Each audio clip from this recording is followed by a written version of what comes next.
Hi everyone, it's Dash's mom. As promised, today I'll walk you through one specific aspect of the US tourist visa application process, completing the DS-160 application form. While I am a lawyer by trade, this video is not legal advice. It's just a guide based on my experience applying for a US tourist visa and helping my family do the same.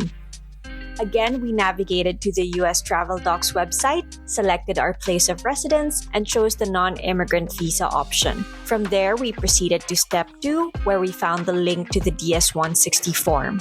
Before filling it out, we selected the location where we would apply for the visa, in our case the Philippines, and after entering the required security code, we clicked on Start an Application.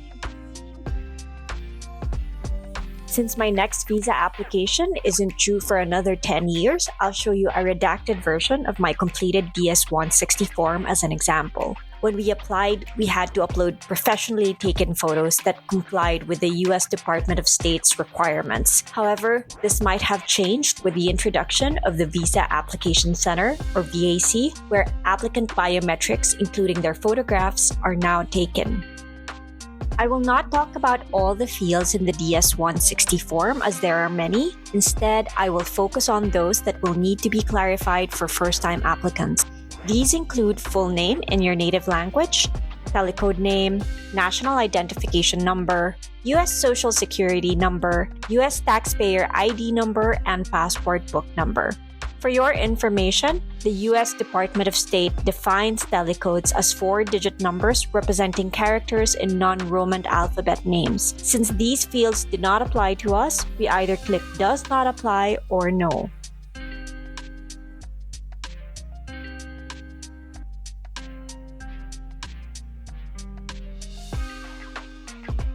As you can see, I was required to specify the person paying for our trip. Since Dash's dad was paying for our visit, I provided his name in the designated field. Also, since one of us has previously visited the US, we needed to add details of their past visits, including their travel dates and visa information. I ensured I had their old passports while filling out this section, which was helpful. All the other fields in the form are pretty straightforward and shouldn't cause much trouble.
Submitting our completed DS-160 application form brought us to a confirmation page. This page contained essential details such as our personal information, application number, and the location we had selected for our application.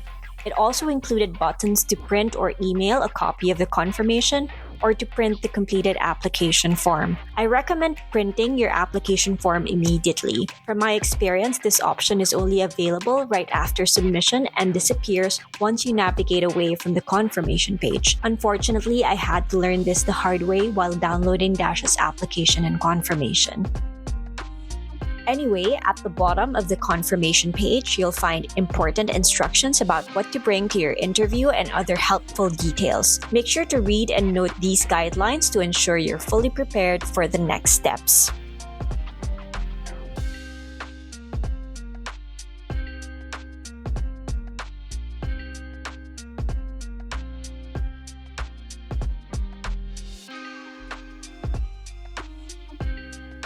That is all for now.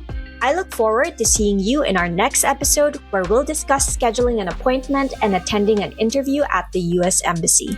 Since we didn't need to schedule an appointment with the new Visa Application Center or VAC or have our biometrics taken there, we'll only briefly touch on the VAC process. However, we'll recommend useful resources to help you navigate this step. Stay tuned and see you next time! Life is great when you're traveling around the world, but there's one thing you should know. You gotta know the places you're going to, or else you won't feel the honeybee. Why don't you join us in the trotting on a budget? Yeah! Oh, that's cool. Yeah, we should do that again. Step up the piano. And I've got the humming.